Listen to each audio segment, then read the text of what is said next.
इस कहानी में जीत मोहब्बत की होगी या इंतकाम की? घी अगर पिया जी की आंखों में आजकल जो मैं देख रहा हूँ, उसके बाद बस अब यही देखना है कि क्यों तुम मेरे पास तुम्हारे सवालों के जवाब नहीं है। अरे यार, बात अब तुम्हारे और मेरे दरमियान नहीं रही। सीधी उंगली से ना निकला तो मुझे टेढ़ी करनी पड़ेगी। आप एग्जैक्टली कहना क्या चाह रहे हैं? मैं कंफ्यूज हूँ। ऐसी बातें क्यों करने मैं लगे? कहा था ना, आजमाना चाहो तो आजमा लेना। हुक्म करें। बस कर दो पिया जी, बस कर दो। व्हाट?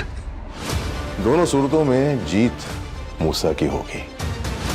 अगर तुम मुझसे जरा भी मोहब्बत करती होगी तो तुम राजी हो जाओगी। धमकी दे रहा है मुझे? अब धमकी ही समझ। हाथ जोड़ता हूँ तुम्हारे आगे। मैंने तुम्हें कहा था मैं सब कुछ ठीक कर दूंगा। अब हमें हर कीमत में इस किस्से को निपटाना होगा। दाऊद अपनी ताकत इस्तेमाल करता है ताकि वो पिया को अपने बेटे आलियार के कदमों में लाकर रख दे, लेकिन उसका ऐसा करना बहुत गलत साबित हो जाता है। ऐसा करने से पिया के दिल में जो आलियार के लिए मोहब्बत होती है वो बिल्कुल खत्म हो जाती है। और जब आलियार ये देखता है कि उसके बाप ने पिया को उठा लिया और उसे हकीकत का इल्म होता है कि पिया मेरे बाप सबकी ही अमानत है जो वापस आ गई है, तब आलिहार के दिल पर बहुत नागवार गुजरती है। आलिहार ऐसा बिल्कुल भी नहीं चाहता था कि उसका बाप कोई ऐसा कदम उठाए। असल में सीठ दाऊद आ जाएगी, क्योंकि पहले मैंने सीधी उंगली से घी निकालने की कोशिश की, वो नहीं निकला। अब मैंने टेढ़ी उंगली कर ली है।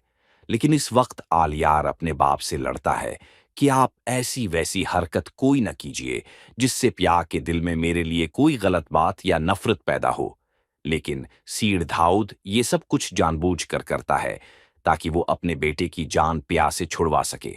वो जब अपने ऑफिस में मौजूद होता है तो वो अपने ही खास आदमी से कहता है कि अब देखो जो मैं खेल खेलने लगा हूं, उसके बाद आल्हार को भी और पाया को भी।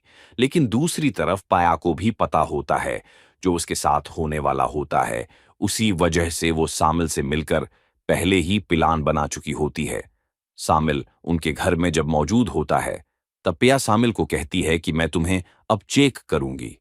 सामिल कहता है क्या मतलब? तब पिया कहती है तुमने खुद ही तो कहा था जब चाहे मुझे आजमा लेना, मैं अपनी जान तक हाजिर कर दूंगा। उस वक्त सामिल कहता है कि मैं अपनी बात से नहीं मकरूंगा, तुम्हारे लिए तो जान तक भी हाजिर है, आप बस एक बार हुक्म करें। तब पिया कहती है मैं तैयार हूं। सामिल कहता है मैं भी तैयार हूं। ये बातें सुनकर पिया का बाप बहुत परेशान हो जाता है। वो पिया को कहता है कि कोई ऐसा वैसा कदम मत उठाना जिससे तुम्हारी जान को कोई खतरा हो। लेकिन पिया कहती है आप हमारे बीच में अब ना आएं। सामिल को पता होता है कि सैयद दाऊद पिया को उठाने वाला है और उठा कर ले जाएगा। वही ये बात पिया को बता चुका होता है। पिया भी आलियार को कहती है कि जैसे मैं घर से बाहर निकलूंगी, अगला काम तुम्हारा होगा। सामिल जैसे ही देखता है कि पिया का पीछे दाऊद के खास आदमी कर रहे हैं, तब सामिल अपने लड़कों को उनके पीछे लगा देता है।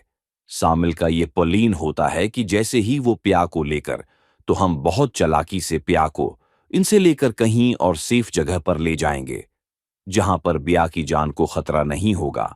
दावत बस इंतजार करता रह जाएगा कि पिया आ रही है।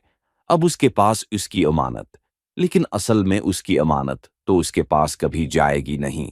लेकिन ऐसा करने में इस्लाम बहुत बड़ी बेवकूफ़ी कर बैठता है। वो भी अपनी बेटी के पीछे जा रहा होता है। वो जैसे ही देखता है कि सामिल ने उसकी बेटी को बचाने की कोशिश की है, वो भी उनके दरमियान में जा गसता है। वो पिया को बचाते बचाते खुद अपने आप को ही नुकसान पहुंचवा लेता है, जिसके बाद उसे अस्पताल लेकर जाया जाता है। उसकी हालत बहुत खराब होती है। उसके बाद पिया सामिल के साथ मिलकर ये प्लान बना दिया है कि वो सीड दाऊद को नहीं छोड़ेगी। ये स्टोरी बनेगी बहुत ही ज्यादा इंटरेस्टिंग। मजीद मालूमात जानने के लिए हमारे यूट्यूब चैनल को